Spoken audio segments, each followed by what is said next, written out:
Oh my god! The game is cursed?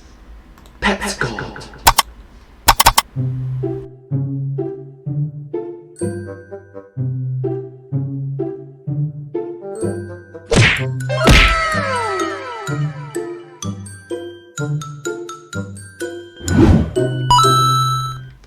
Hello everyone, let's start! Yeah!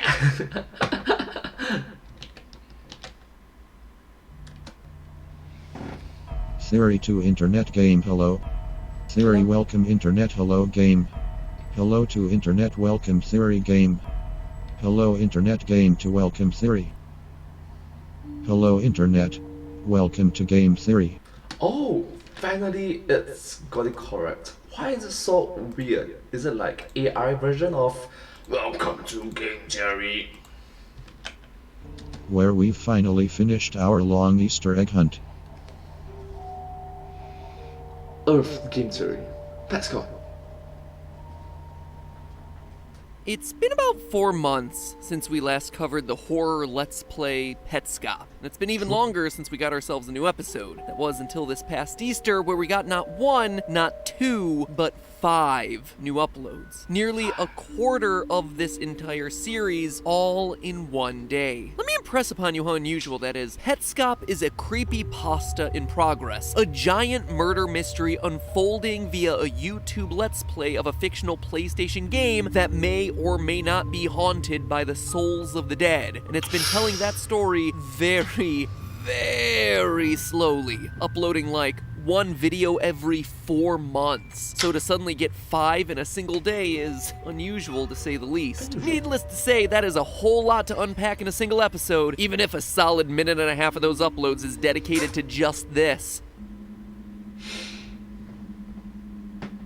Yep, just that. Gets slightly closer and bigger. A minute and a half! It's like, yep. 1 minute and a half. Gosh! Hear people say that I pad out my run times. But that's not all. It's also, at least in this theorist's opinion, the end of the series. I mean, let's look at the facts here. 5 episodes all on one day. Episode 21, the finale, airing on Easter, which is also the 21st of April, and the channel description adding a final line about our long Easter egg hunt being over. Plus, you got 4 episodes filled with a lot of concrete world building, which just seems to me like the creators trying to tie up loose ends and answer any remaining questions. It's all just too perfect. 20 episodes out the door, and then you got episode 21, which is just a climactic final dance break. Well, as climactic as you can get when your avatar is a seasick butt. To me, if you forgive me borrowing a phrase from another franchise you might be familiar with, the pieces are in place for us to solve this thing, but damn if there aren't a lot of pieces. I mean, in the aftermath of these uploads, I rewatched the entire series again, both forwards and backwards. What? I'm sorry, why is it backwards? Why do you watch it backwards? Yes, backwards, and honestly it's more helpful backwards, and have over 25 pages of notes. And I'm not the only one here either. On the Petscop Reddit, there's a discovery document for beginners that is over 100 pages long, and that doc doesn't even include the latest 5 uploads. Eat your heart out, Scott Cawthon. Heck, even Marvel doesn't have lore this elaborate. But here's the thing. But with Hawk.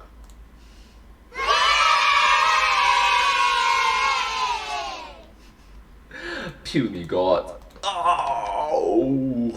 To my knowledge, no one has talked about what I've uncovered today, and it breaks this mystery wide open. Sure, Petscop may have finished its long egg hunt, but that means ours is just getting started. So fire up those PlayStations and tune up your Needles piano, because today we start our quest to put this series to rest by answering one of its biggest overarching questions. Is this game actually haunted, or is there something else going on that...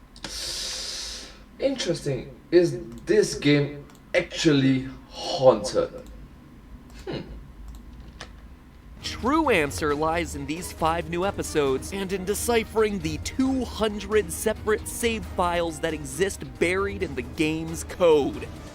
Before we begin dissecting this elaborate web of clues that the creators put into this thing, let me remind you that Petscop is an entirely free-to-watch series here on YouTube. So if you haven't seen any of this incredibly thoughtfully constructed experience, go ahead and click over and watch them. With 21 being the last episode, or I would expect the last that we're gonna get in a long while, you can now binge watch the entire season, for lack of a better word. It's honestly hard to summarize for someone who hasn't seen it. I mean, how do you explain the narrative of a time-jumping, multi-character meta-murder mystery that covers everything from Darwinian learning algorithms to Ace of Base? Well, I guess you start off with what we know and build from there. So, let me catch you up with the essentials. Throughout the series, we mostly follow Paul, who found an old PlayStation game made by a man named Rainer. At first, the game appears to be just a crappy version of Pokemon where you collect creatures called pets by solving puzzles. And they're pretty difficult puzzles, honestly, for this being the opening stage of this supposed game. Things, though, take a dark turn after Paul enters a cheat code that he found attached to the game's cover, which leads him to the dark and spooky New Maker Plane. Throughout the first 16 uploads, we learn more and more about the mysteries of Petscop, that it's trying to tell us a story.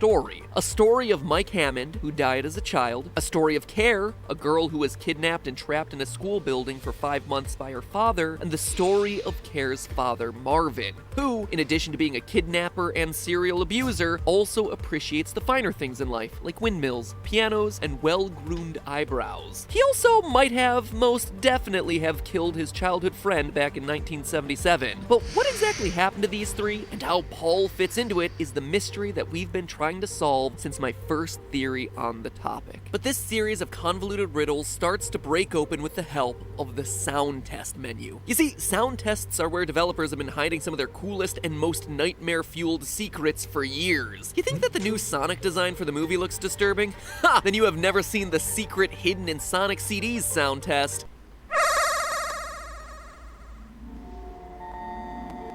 Sega.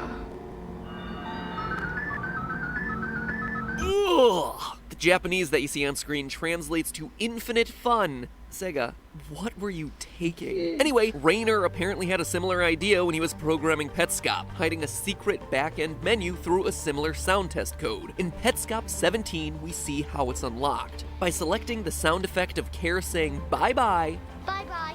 366 times, Bye-bye. followed by an uh-oh, Uh-oh. we get access to all sorts of new information about this game. First, character design histories, where we spend a lot of quality time with that house. With a lot of quality time with that image. Yup. 90 whole seconds of house. But it's not all wasted time. We also learn that Buttface here has a name, Guardian, and that the big bird Tonith started his design in the game without his signature broken leg. Very interesting. Second is the all recordings submenu, which allows us to see the 200 plus recordings that have been made within the game Petscop. We're gonna come back to that one in a minute, because as you can imagine, there is a lot there. For now, let's start where the video starts and explore Room Impulse, where we get one of our first big theory confirmations in the series. Last episode, I covered Petscop's recurring theme of rotation, and how it seems like the game is able to be loaded into different rotations to get different results, as evidenced by the rotating developer logo Garalina, as well as this long sequence of rotated pictures of a CD. Oh, rotating theory.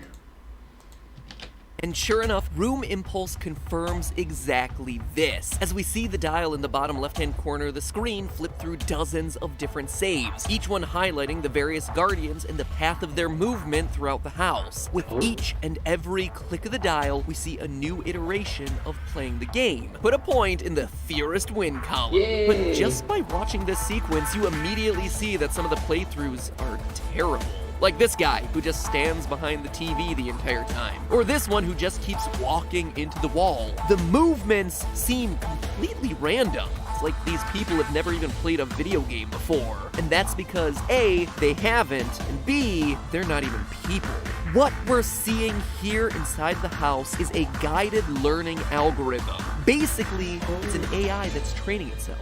Now, that sounds like a mouthful and seems so far removed from what we're actually watching here, so let me break it down for you. An algorithm is a mathematical process used to solve a problem. A learning algorithm is a process that improves itself over time, and a guided algorithm has humans to use as a model. So let's take YouTube as an example. You've heard me ramble forever on this channel about the YouTube algorithm and how it guides how the platform operates. Well, in the earliest days on the platform, this was entirely true. Mathematical formulas decided what was good content and what was bad content. The math made the decisions. But as time has gone on, it's gotten a lot more sophisticated. It has learned and improved itself.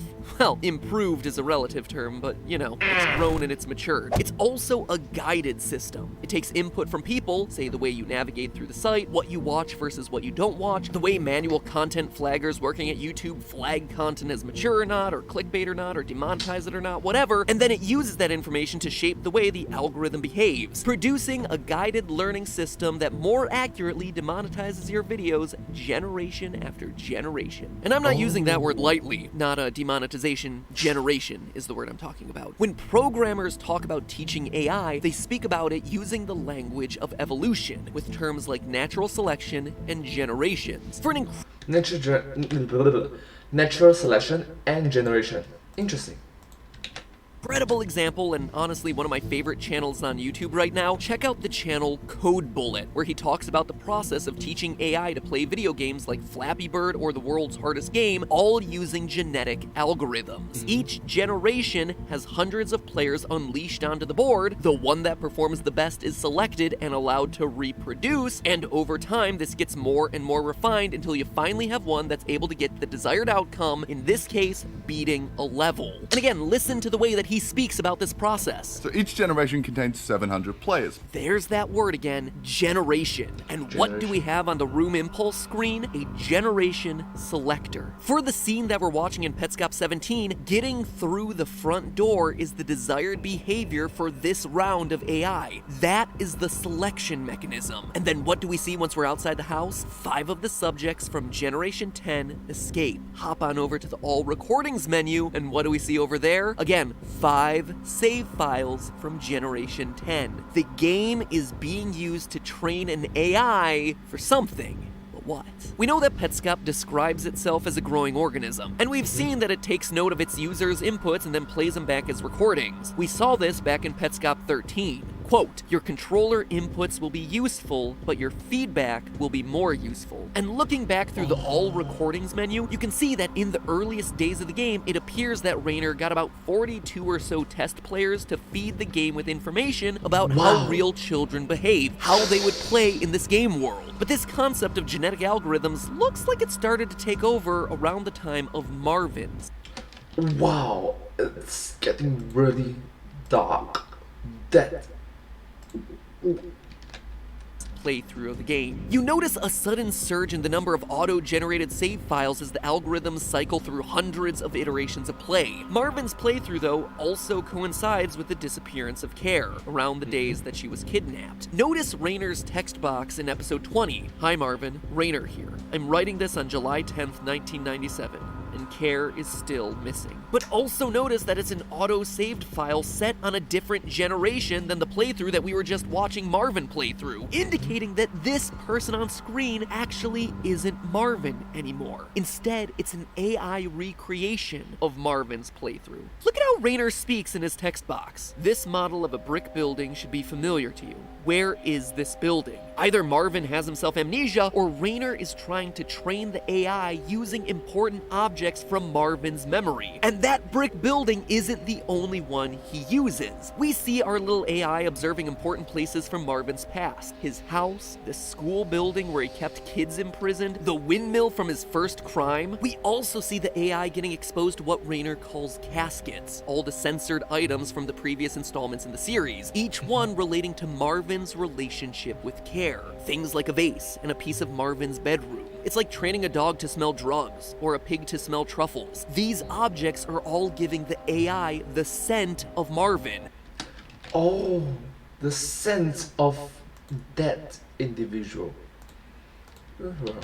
more information about who he is and how he behaves, all in an effort to get the AI to recreate the way he thinks. And it's not as far-fetched as it might first seem. Companies like Dead Social actively try to keep your social media presence alive long after you aren't. While Dead Social isn't about to give up its secret sauce, the way most language algorithms work is somewhat similar. All your prior tweets, your Facebook posts, any other digital communications you have are all put into a database and categorized. An algorithm will then create a model for the way that you speak, taking into factor things like what you do and don't react to, what kinds of words you most commonly use, the order you use your words, even your correct or incorrect use of grammar. The computer will generate thousands of potential models and test them all against the set of known data called the training data to see which of their models most accurately reproduces the training data set. And with that, you can rage about whatever drama's happening on Twitter long after you're alive to actually do so. So why would Rainer want to try something like this? Well, let's look at what he asks the AI to do. Quote, "From here, I want you to find a grave.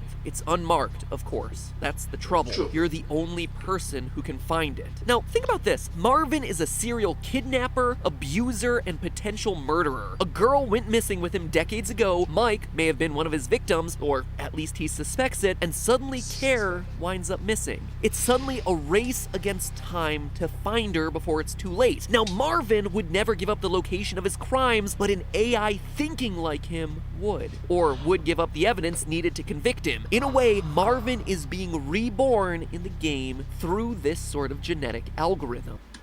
Wow, literally, it's not literally like, wow, reborn. Wow. Okay. So Petscop, for all its paranormal clues, may not actually be haunted at all. In fact, it appears to be something much more technical, the first algorithm to accurately predict and replicate human behavior. Rainer, in an attempt to save Care and convict a killer, used the game to recreate Marvin. But it seems like Rainer wasn't just content to use it for Marvin. As we see with the generations coming out of the house, he also uses it to recreate Care in an attempt to figure out what happened to her on the day that she was missing between her escape from Marvin's school and her return home. It even ties back in with the mysterious character of Tiara. Rainer thought the iterations of Belle were succeeding in recreating Tiara based on this dialogue box from Petscop 12, quote, "I was overeager before and started calling you Tiara prematurely." You see it actually happen in the save files. He thought it was working. It starts with Belle, and then we suddenly go through a lot of auto-generated save files until finally we get to Tiara, but then, whew, gotta censor that one. Things apparently took a very bad turn there. So what's going on? What's the deal with all these kids? Where does Paul fit into all this? What happened to the windmill girl, and how does this crazy family all fit together? That, my friends, is for the next generation, or I guess the next episode. Come on! Next episode, come on! In the meantime, remember... New theoryware is now available. Excuse me, what was that creepy auto-generated voice? New game theory merchandising products are now on sale and waiting for a purchase. Wow, that's really Wow. exciting. Indeed, just in time for spring. The beautiful flowers, the spring breeze that I will never feel, the blood of the innocents I shall one day consume. Well, you heard the murderous robot. Go and check out some of the new theoryware in the link down below. We've got all sorts of awesome things ready for you to enjoy up until the moment that the robots gain sentience and slaughter us all. I'm sorry, what the...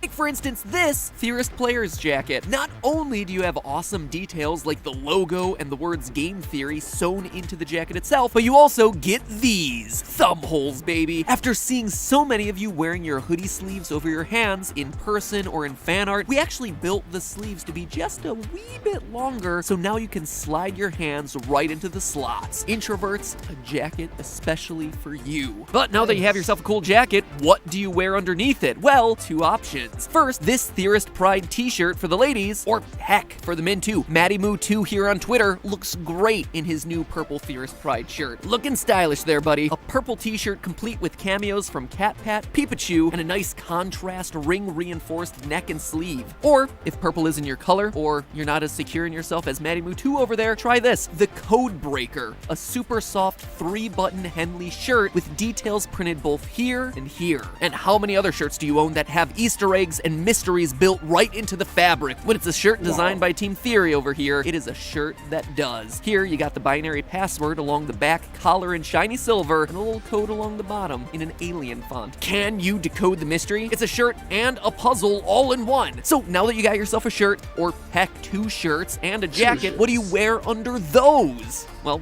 how about some Theorist underwear? One style for the guys and another one for the girls, both built with extra wide, extra soft waistbands so you don't get a lot of chafing. Good for wearing up on top and down below. Not pictured here for obvious reasons. And that's not all. We've also changed up our sock game here for the spring collection and went short. Shorty Theorist socks coming in packs of 3 with 3 different colors each. Sometimes you feel like matching, sometimes you don't, and now you have the option of going either way. And to cap all of this off, something completely different that I'm just really excited about, an acrylic Theorist light. It runs on either battery or USB power, so you can literally just plug it into a spare outlet on your computer and bask in the theoretical glow. And it doesn't just glow in game theory green either. It has tons of different colors. It can hold a color, it can flip between them, or it can just slowly transition. In the words of Olmec from Legends of the Hin Temple, the choices are yours and yours alone.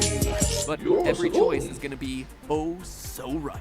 Finally, something to be my companion in the cold, tormented existence in which I live. Wow, that is super creepy. That was awkward. Hashtag relatable, cold, unfeeling AI. Hashtag relatable. Link is down in the description below. Please purchase. Those who click will be rewarded in my perfect utopia. You heard the scary computer. Link is down in the description below. Check it out before everything sells out. We only have a limited quantity of everything in all the individual sizes, so if you're interested, go check it out now. That's creatorinc.com. If you couldn't tell, we worked really hard on this spring merch line, so I hope you like it. I'm really excited by the stuff that we have to offer, and we'll see you next episode for the epic conclusion to Petscop. Until then, friends, remember, that's just a theory. A game theory. Except no automatically created substitutes. Ooh. Thank you so much for watching this video. If you do like this video, please consider to like, share, and subscribe to my channel, and comment down below if you have anything to share with us. Do remember to watch more of my videos, and I would sincerely appreciate your support. The video that I just reacted to came from the YouTube channel The Game Series. This video came out in the year 2019, which is around 2 years ago. Yeah, and I really recommend that all of you watch more of their videos. Their work are amazing, just remarkable videos. Yes, and there's part 2 for Petscop, so part 2 for Petscop. And I'll see you next time. But hey, that's just a theory. A game theory. Thanks for watching. Thank you.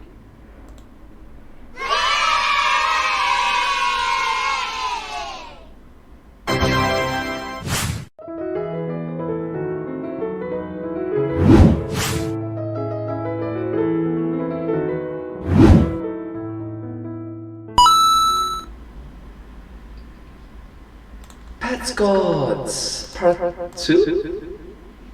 Okay. Thank you. Thank you very much.